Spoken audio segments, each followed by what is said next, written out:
le discours du chef de l'État, Bassirou Diomaye Faye, qui va clôturer cette cérémonie, ce défilé du 4 avril.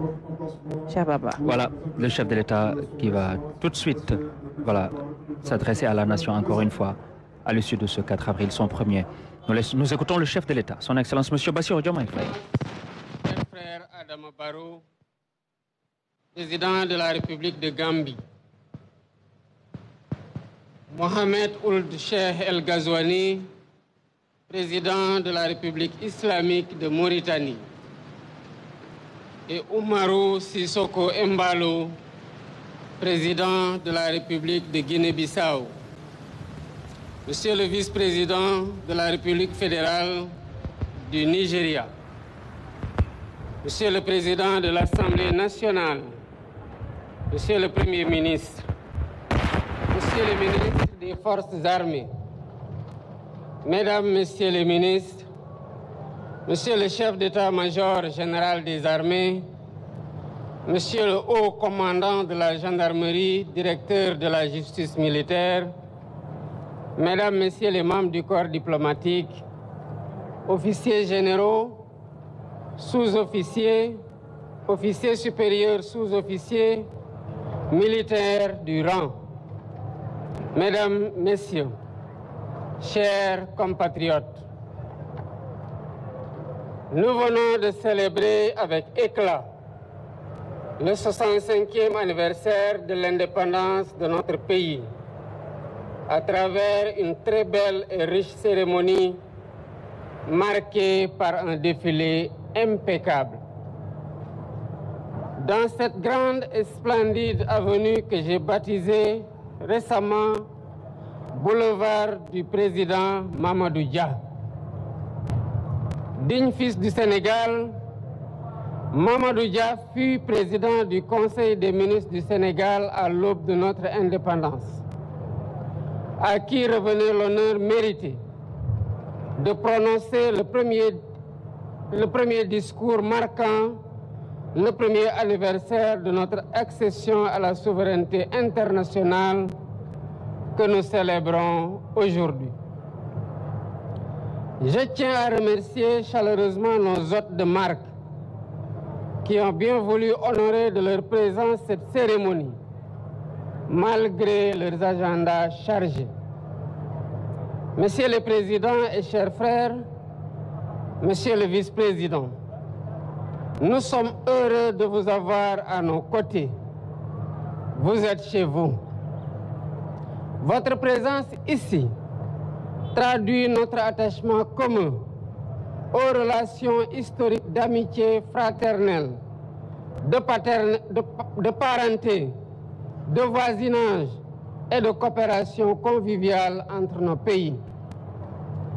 Comme le président Dia, le 4 avril 1961, je voudrais vous demander, chers hôtes, je cite, de bien vouloir accepter de vous faire les interprètes auprès des peuples et des gouvernements que vous représentez, de notre sympathie sincère et de notre profond désir de coopération pour bâtir cet univers de paix et de développement harmonieux, indispensable au bonheur des hommes et des peuples. Fin de citation. J'exprime ma grande satisfaction au ministre des Forces armées, au chef d'état-major général des armées, au haut commandant de la gendarmerie nationale, ainsi qu'à l'ensemble des commandants des forces de défense et de sécurité, y compris le commandant de la zone militaire numéro 1 de Dakar, pour l'excellente organisation du défilé. Félicitations à toutes les forces de défense et de sécurité. Votre professionnalisme honore notre République. Merci également aux participants civils et aux anciens combattants, dont les plus belles performances à côté de la démonstration des djambars ont contribué à rendre plus belle la cérémonie. La symbiose entre civils et militaires, la symbiose aussi entre civils et militaires et paramilitaires, témoigne de la vitalité du concept armée-nation qui symbolise la cohésion nationale que nous devons sans cesse cultiver et préserver dans un environnement de turbulence. Nous vivons en effet dans un monde d'incertitude persistante, avec l'expansion du terrorisme et d'autres menaces transversales, les guerres majeures et la déstabilisation du Sahel. Nous devons nous préparer à faire face aux menaces en parfaite intelligence avec nos voisins et tous les pays épris de paix, car les périls sécuritaires transcendent les frontières. C'est cela qui justifie la montée en puissance de nos armées et les investissements dans les équipements militaires que nous poursuivrons pour assurer notre défense et notre sécurité ainsi que notre stabilité.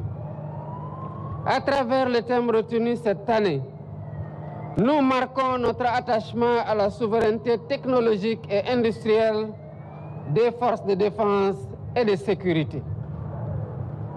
Le soutien à la modernisation technologique et industrielle de nos armées, dans toutes leurs composantes, est un impératif de premier ordre pour l'accomplissement efficace de leur mission. C'est aussi un gage essentiel de notre indépendance et de notre sécurité collective. Elle restera par conséquent au cœur de mes priorités. Je renouvelle une fois de plus toutes mes félicitations aux forces de défense et de sécurité pour cette très belle communion. Vive la République, vive le Sénégal et vive l'Afrique. Je vous remercie de votre attention.